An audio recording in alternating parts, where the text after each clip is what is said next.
Coucou tout le monde, je reviens pour vous faire un petit tag qui s'appelle le sérum de vérité. J'ai été taguée par Dolce Makeup. Alors, il y a des questions. Première question. Penses-tu que le nombre d'abonnements est important et pourquoi? Alors, au début de ma chaîne, c'est vrai que le nombre d'abonnements fut important pour moi car je voulais savoir si ce que je vous présentais, ce que je faisais, ça plaisait. Donc c'est vrai que ça fait toujours plaisir quand on voit que ça monte. Voilà. Et moi, ça continue à monter, donc j'en suis contente. D'ailleurs, je vous fais plein de gros bisous à tous mes nouveaux abonnés, car comme je l'ai dit dans une vidéo, je reçois plus qui c'est qui s'abonne à ma chaîne. Donc vous pouvez vous manifester en dessous même de mes commentaires vidéo en me disant ce que vous avez à me dire et je me suis abonnée à ta chaîne. Donc voilà. Pour toutes celles qui ont aussi une chaîne vidéo maquillage, qu'elles s'abonnent à ma chaîne, qu'elles me le fassent savoir parce que j'aille les voir aussi. Voilà. Ensuite, achètes-tu plus de maquillage depuis que tu suis YouTube? Maintenant, je n'achète pratiquement plus le maquillage. Je dépense beaucoup moins que j'ai dépensé au début. Ouais, c'est la folie YouTube au début. Hein. Et puis après, petit à petit, ça diminue. Et j'utilise ce que j'ai. C'est vrai qu'il y a des choses que j'achète, mais bon, voilà quoi, c'est pas comme ça a été. Troisième question, est-ce que le fait d'être sponsorisé pourrait te gêner? Non. Si les sponsors respectent ma personnalité, respectent mes choix, c'est-à-dire que je dirais ce qui va, ce qui ne va pas, donc il n'y a aucun souci. Hein, j'ai horreur des chaînes où les filles sont sponsorisées et on voit que c'est faux et on voit bien qu'elles n'ont pas testé les produits, donc on ne peut pas tout tester au bout d'un moment aussi, il faut vraiment être logique. Moi je prends ma jolie box tous les mois et c'est des petits tubes, alors quand je vois les sponsors c'est des grands machins et tout, voilà, c'est pas possible. Enfin, bref. Et que penses-tu de celles qui le font? C'est bien, tant mieux pour elles, mais qu'elles soient vraies. Voilà. Parce que le problème, c'est qu'elles sont pas toutes seules dans l'histoire. C'est qu'il faut penser qu'il y a des petites jeunes qui regardent aussi les chaînes YouTube, qui n'ont pas spécialement d'argent, qui sont étudiantes, ça leur donne envie. Et leur mentir, c'est pas sympa, je trouve. Voilà. 4. Que penses-tu des vidéos haul? J'adore.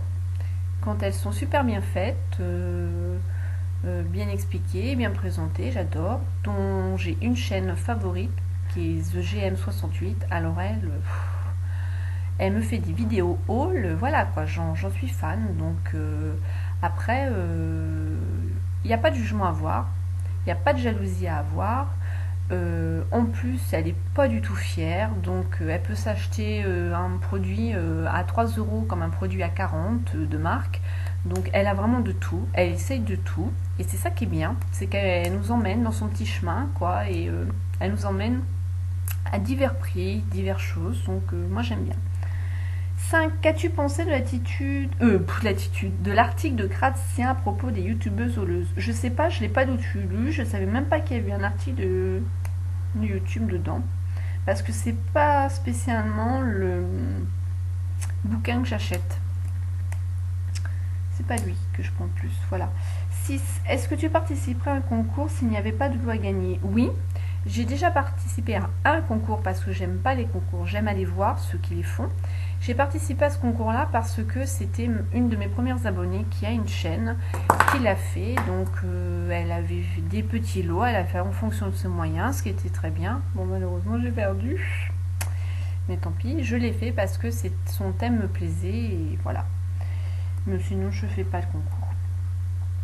7. Que penses-tu de la popularité de Julie Love Makeup 07 et est-ce que c'est justifié?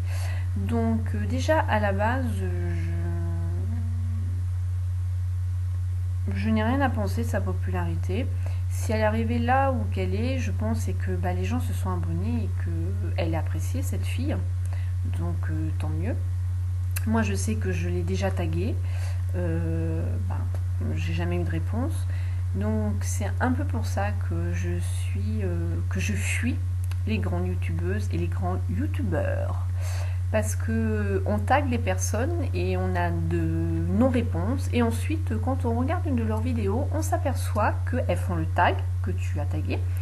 Mais elles ont été taguées par une autre qui est beaucoup plus connue que toi. Et là, bah, ça passe pas, quoi. Donc tu te désabonnes de la chaîne, tu vires. Hop, tu t'en vas, ciao. J'aime pas du tout ça, j'aime pas cette mentalité-là. Donc voilà, ça m'est arrivé avec un youtubeur que je n'aime pas du tout. J'aime pas ce qu'il dégage, j'aime pas ses valeurs, j'aime pas ce qui... Ouais, non. Il m'a vraiment trop déçu. Enfin bref, passons. Donc en fait, bah, sa popularité, si elle l'a, bah, elle l'a, puis si elle est bien, bah, tant mieux, quoi. Après, il faut savoir la gérer, quoi, c'est pareil. Hein. Est justifiée, bah. 8. Contrôles-tu ta chaîne YouTube et pourquoi? Donc je vais quand même voir ma chaîne, hein, bien sûr, hein, je vais voir ce qui se passe. Je vais pas mettre de commentaires en approbation, j'en ai jamais mis. Je réponds au niveau de mes commentaires. C'est vrai que dans toutes mes vidéos, je n'ai pas beaucoup de commentaires. J'ai souvent mes mêmes abonnés, donc tant mieux, parce que ce qui a permis de me créer des liens avec elles, qui viennent me voir, donc je suis contente. Mais c'est vrai que j'aurais plus de nouvelles abonnées qui viendraient me mettre des commentaires, je serais contente. Même pour discuter, même si ça plaît pas, qu'on en parle, qu'on échange, voilà. En ce moment, il y en a une, alors je pense pas que c'est une de mes abonnées, mais il faut toujours se méfier de qui dort, qui s'amuse à me mettre des pouces rouges. J'ai vu ça. D'ailleurs, j'ai pas été voir les 2 dernières vidéos que j'ai fait. Peut-être que celle-là, il sera. Mais bon, si ça l'amuse, qu'elle s'éclate hein, avec son pouce rouge. 9. Que penses-tu des polémiques entre youtubeuses? Et est-ce que tu en as déjà été victime? Alors non, j'en ai pas été victime. Et qu'est-ce que j'en pense? Et bien franchement, je pense qu'on est dans un pays qui s'appelle la France. Et que à la base, il y a un texte de loi pour la liberté d'expression. Et je me souviens plus parce que je l'ai déjà employé pour dire certaines choses à certaines personnes. Quand on commence à s'exprimer, quand on commence à dire nos idées, quand on commence à dire ce qu'on pense, ça passe pas. Donc pour certaines personnes, c'est pas être hypocrite de ne rien dire, c'est surtout de ne pas engendrer des polémiques, voilà. Parce que après, ça prend une ampleur de dingue, quoi. Je veux dire, on n'est pas tolérant. En général, il n'y a pas que sur YouTube, hein, c'est pour tout, que ce soit la politique, les religions, ce soit franchement pour tout, le travail, ce soit pour tout. Au moment où la personne commence à dire vraiment ce qu'elle pense, ça y est, elle est cataloguée. Moi, je suis quelqu'un qui n'est pas diplomate, je suis quelqu'un qui dit quand même assez ce qu'il pense, ça m'est déjà retombé dessus. Dans mon travail, maintenant, les personnes savent comment je suis, ils me prennent comme je suis. Par contre, c'est vrai que je dis, mais je reçois aussi en retour et j'accepte la critique. Il faut que ça soit aussi constructif, pas à la volée, hein, t'es qu'une conne, ça j'accepte pas, voilà. Mais qu'il y ait un minimum de discussion. Ouais, minimum de discussion quand même. Mais c'est vrai qu'on a du mal. Pourquoi? Je sais pas. Je sais pas c'est quoi ce phénomène-là, pourquoi il y a ça. Donc après... Moi, je les laisse dans leur polémique, je rentre pas là-dedans. Il y a eu une grande polémique entre 2 youtubeuses, là, avec une certaine marque, parce qu'une youtubeuse n'aimait pas cette marque et a déglingué l'autre marque. Et je veux dire que c'est vrai qu'elle a mal amené les choses, mais c'est vrai qu'il y a des fois, il ne faut pas non plus laisser dire les gens ce qu'ils pensent aussi. Voilà, c'est contradictoire en fait, hein, donc c'est pas facile.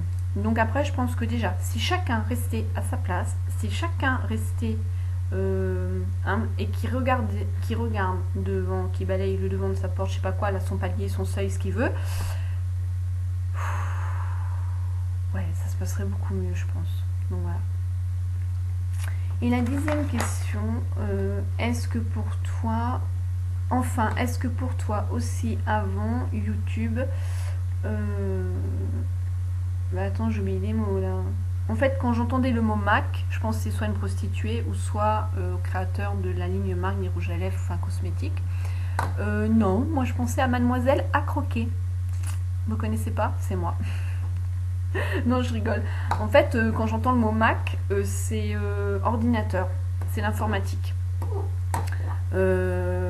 Après, ouais, va venir bien sûr le patron de la prostituée et après... Puis même quand j'entends Mac, je pense pas spécialement encore au make-up. Pourtant, voilà quoi.